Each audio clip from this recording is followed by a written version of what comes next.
Hey Most Amazing Top 10 family, and welcome back to Most Amazing Top 10. I don't know about you guys at home, but The Simpsons has been a long-standing amazing show in my books. Sure, it doesn't have the same impact it used to have, but it still stands as one of the greatest shows of all time. And I love that it is all on Disney Plus now. Well, all of that except for the Michael Jackson episode for obvious reasons. There is so much content that goes along with this show, and when you have that much content, all your fans start coming up with theories in the wake of its awesomeness. Due to the insane amount of fan content that has been created surrounding this show, I am bringing you today's list of top 10 scary Simpsons theories. For any of you at home who would love more top 10 content, you should go check us out on our Instagram and Facebook pages because we have a ton of extra content over there for you guys. And stick around until the end of the video because I'm going to be doing some more pet shoutouts, which you guys love so much. Remember, if you want me to shout out your pet, you can hit me up on Instagram. And without taking any longer,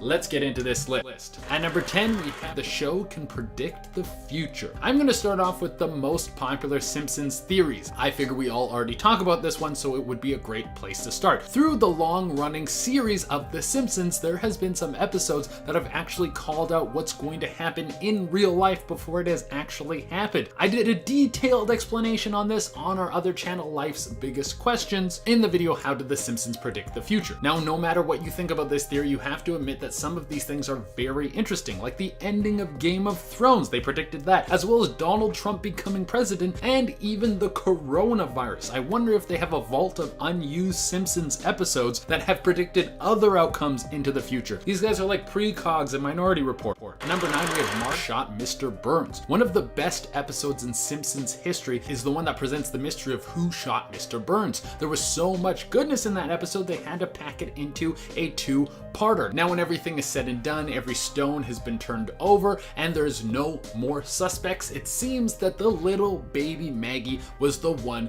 who shot Mr. Burns. Now, even though this is how the episode unfolds, fans have done some digging and found clues that suggest that maybe Marge was the one who fired the bullet into the old billionaire. When Burns wakes up, he is terrified of Maggie, but who is holding her? It's Marge. But then if it was Marge, why doesn't he sell her down the river? Well, if you pay close attention to the show, you will see several points where it reveals that Mr. Burns is actually in love with Marge. After he gathers himself, he puts the blame on the little baby in blue because he was confident that no one was gonna throw a baby in jail and his secret love would still be safe. And number 8, we have Why Don't They Get Older? Now, of course, the beauty of having a cartoon on the air is that no matter how long the show goes for, the characters never age out. As long as you have the voice actors around, you can keep the show going forever. And even after they die, which can be sad but does happen, you can replace them with an impersonator. And with a show like this, the voices are so iconic that other people have already mastered the voices. But even though you can answer this question by just saying it's a cartoon, we want to go a little bit deeper. And there are a lot of answers to this. Some people say that everyone in the show is dead and that they have been locked in purgatory. Other people say that each episode takes place in an alternate dimension and each episode is actually happening simultaneously on separate timelines. It would be cool if they opened up the Simpsons multiverse a little bit. At number 7, we have Nuke hit Springfield. Let's say that the theory about the whole town being in purgatory is true. How did everyone in the town get there at the same time? Not only everyone in their town, but also everyone in Shelbyville as well as Springfield. Well, some people think that the area was victim to a nuclear strike that vaporized everyone at the same time. They all saw a flash, thought it was a bad dream, and then they moved on with their lives, not knowing that they were all actually dead. And you know, for the town of Springfield, that wouldn't be that weird. One giant flash just one time.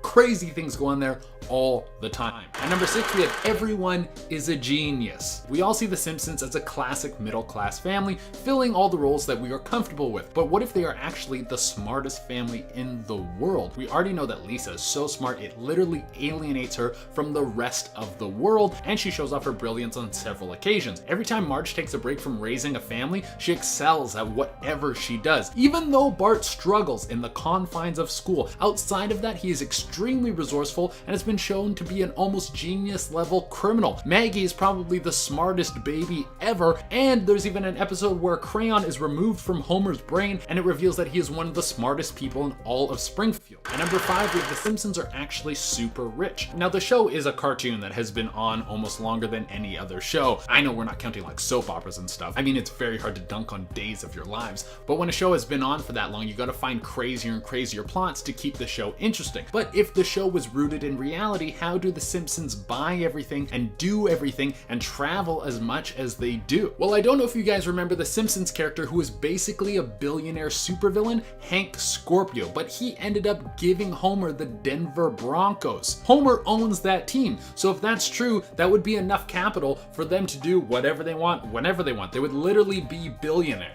At number 4, we have the Mole Man clones. Mole Man might be my favorite character in the whole show. He's just an old dude who is constantly used as a punchline. And by punchline, I mean they will have some sort of physical abuse happen to him. Everything from getting hit in the nuts to getting run off the road. Really, is there anything funnier than an old man getting hit in the nuts? You can try to look for hours. I don't think you'll find anything. But how can this weak old man take so much punishment and come right back up on his feet like he's in a Rocky movie? Well, some people say it's because it's not the same old guy every time. It's actually a bunch of clones that might have an underground layer and only send out clones to the surface when they need supplies. They do this to keep their secret safe and because they are afraid of the world, because it is a very hostile place for them. It seems like it's always trying to kill them, so they would have a very good reason to be afraid. And number 3, we have Mr. Burns wants the power plant to fail. Homer has made so many mistakes he should no longer be employed at the power plant. It doesn't make any sense that he has not been fired yet. Well, there is a simple reason to this, that Mr. Burns wants the power plant to melt down. The theory is that Mr. Burns has been betting on the power plant failing by taking out a ton of insurance claims on the buildings in Springfield, as well as the power plant. So if that thing goes boom, then Mr. Burns will make millions, if not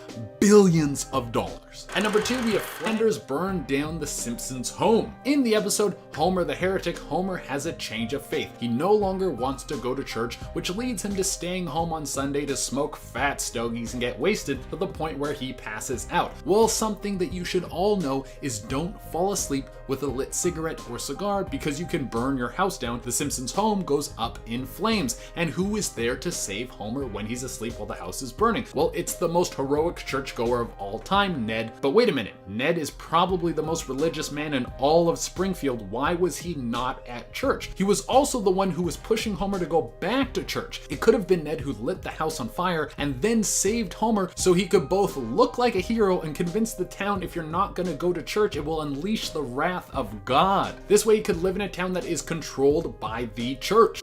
And for the number 1 spot, we have Matt Groening was a friend of Jeffrey Epstein's. This is a tough pill to swallow. Now, if this is true, it doesn't mean that the show is dead to us, and there isn't any hard evidence against him, but I'll tell you guys a story, and then you can put the pieces together yourself and make your own call. Virginia Guffrey was one of the biggest voices that came out after Epstein was arrested. She claimed that Jeffrey Epstein was flying around to perform sexual favors from the time she was only 15. She told one story where she was flying on Jeffrey's private plane, and Matt Groening, the creator of The Simpsons, was coming along with them. On the flight, Epstein suggested that Guffrey give Groening a foot massage, which she did, and before he got off the plane, Groening drew Virginia Guffrey a picture of Bart and then signed it. Now, The Simpsons creator may have not known the girl's age, and maybe never had a relationship with Epstein outside of this flight, but the whole thing makes the guy look super guilty and like he is a massive creep. Alright everyone, that has been our list, and as promised, I'm going to be doing some more pet shoutouts. Remember, if you want me to shout out your pet, you can hit me up on Instagram. I pick new pets every day, so if you don't get picked one day, you can message back another day. I usually pick to message last, so just like message me again and again or whatever.